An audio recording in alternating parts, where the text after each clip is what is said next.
Assalamualaikum warahmatullahi wabarakatuh. Perkenalkan, kami dari kelompok 7 akan memaparkan materi kami yang berjudul Mengelola dan Mengembangkan Karir SDM Islami. Sebelumnya, perkenalkan, nama saya Asnita sebagai pemateri pertama dan teman saya Elvia Duyanti sebagai pemateri kedua. Baik, langsung saja. A. Pengertian dan tujuan pengembangan sumber daya manusia. Yang pertama, pengertian pengembangan sumber daya manusia. Manajemen sumber daya manusia adalah pemanfaatan sejumlah individu untuk mencapai tujuan-tujuan organisasi. Para manajer di setiap tingkatan harus melibatkan diri mereka dengan MSDM. Pada dasarnya, semua manajer membuat segala sesuatu yang terselesaikan melalui upaya-upaya orang lain.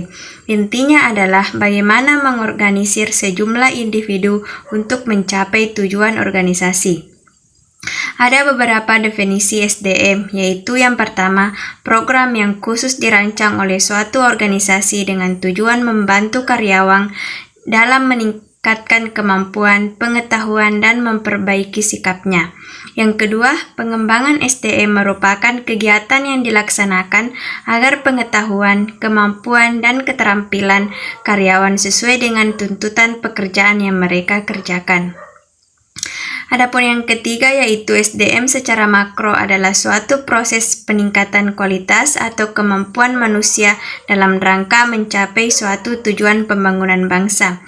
Dari definisi tersebut dapat diambil kesimpulan bahwa pengembangan sumber daya manusia dalam pendidikan Islam adalah sebuah proses yang terdiri dari pelatihan dan pengembangan mencakup perencanaan pembangunan karir individu, pengelolaan, pengembangan organisasi, dan manajemen serta penilaian kinerja.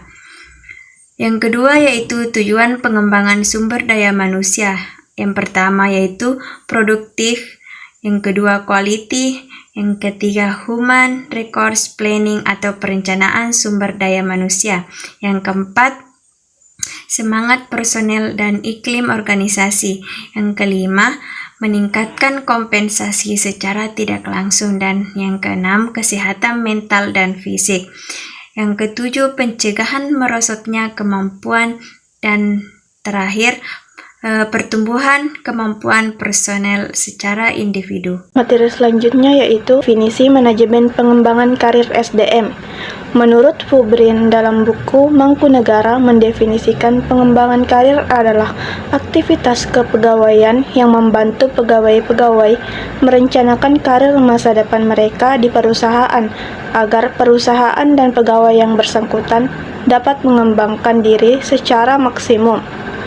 Dapat ditarik kesimpulan bahwa seyogianya pengembangan karir merupakan suatu proses rangkaian kegiatan untuk meningkatkan kemampuan kerja pegawai di suatu organisasi atau lembaga pendidikan Islam demi merealisasikan perencanaan karir di masa sekarang dan masa depan. Bagian A, perencanaan dan pengembangan karir. Nah, perencanaan karir adalah proses berkelanjutan di mana seseorang menetapkan tujuan-tujuan karir dan mengidentifikasi cara-cara untuk mencapainya. Sedangkan pengembangan karir adalah pendekatan formal yang dilakukan organisasi untuk memastikan bahwa orang dengan kualifikasi dan pengalaman yang tepat tersedia jika dibutuhkan. Bagian B, bentuk umum pengembangan karir. Secara umum, Bambang Wahyudi mengatakan ada dua bentuk pengembangan karir, yaitu yang pertama, pendidikan dan pelatihan, dan yang kedua adalah mutasi. Baik, materi selanjutnya yaitu bagian C, manfaat manajemen pengembangan karir SDM. Yang pertama, pengembangan karir memberikan petunjuk tentang siapa di antara para pekerja atau pegawai yang wajar dan pantas untuk dipromosikan di masa depan, dan dengan demikian suplai internal dapat lebih terjamin. B. Perhatian yang lebih besar dari bagian kepegawaian terhadap pengembangan karir pada anggota organisasi atau lembaga mampu menumbuhkan loyalitas yang lebih tinggi dan komitmen organisasional yang lebih besar di kalangan pegawai. Bagian C, dengan adanya sasaran karir yang jelas, para pegawai terdorong untuk mengembangkan potensi tersebut untuk kemudian dibuktikan dalam pelaksanaan pekerjaan dengan lebih efektif dan produktif, dibarengi oleh perilaku positif sehingga organisasi semakin mampu mencapai berbagai tujuan dan sasarannya, serta para pegawai pun mencapai tingkat kepuasan yang lebih tinggi.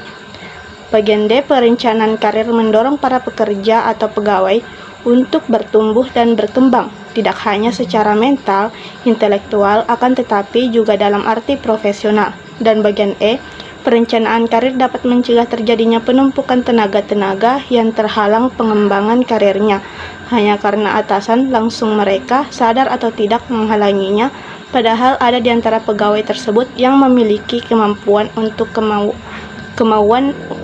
dikembangkan. Materi bagian D, faktor yang mempengaruhi pengembangan karir SDM. Yang pertama, kinerja dan produktivitas kerja. Kedua, pengalaman. Ketiga, kompetensi dan profesionalisme. Keempat, pendidikan. Kelima, prestasi. Keenam, pimpinan. 7, rekan kerja. 8, pegawai dengan posisi lebih rendah. 9, jaringan kerja. Dan ke-10, nasib. Materi bagian E, strategi pengembangan karir SDM. Strategi pengembangan karir SDM didasarkan pada teori pendidikan dan pelatihan, yang mana pendidikan dan pelatihan merupakan upaya dalam pengembangan sumber daya manusia, terutama untuk pengembangan aspek kemampuan intelektual dan kepribadian manusia. Di dalam pengembangan karir terdapat 3 tahap yang pada umumnya terjadi di dalam organisasi. Antara lain yang pertama, permulaan karir dalam organisasi, kedua, pertengahan karir dalam organisasi, dan ketiga, akhir karir dalam organisasi. Nah, ketiga tahap tersebut dapat dijadikan acuan oleh para manajer untuk menjalankan strateginya demi melancarkan pengembangan karir. Strategi-strategi yang acap kali dipakai oleh para manajer seperti halnya memantau kinerja para pegawai baik secara langsung ataupun tidak langsung.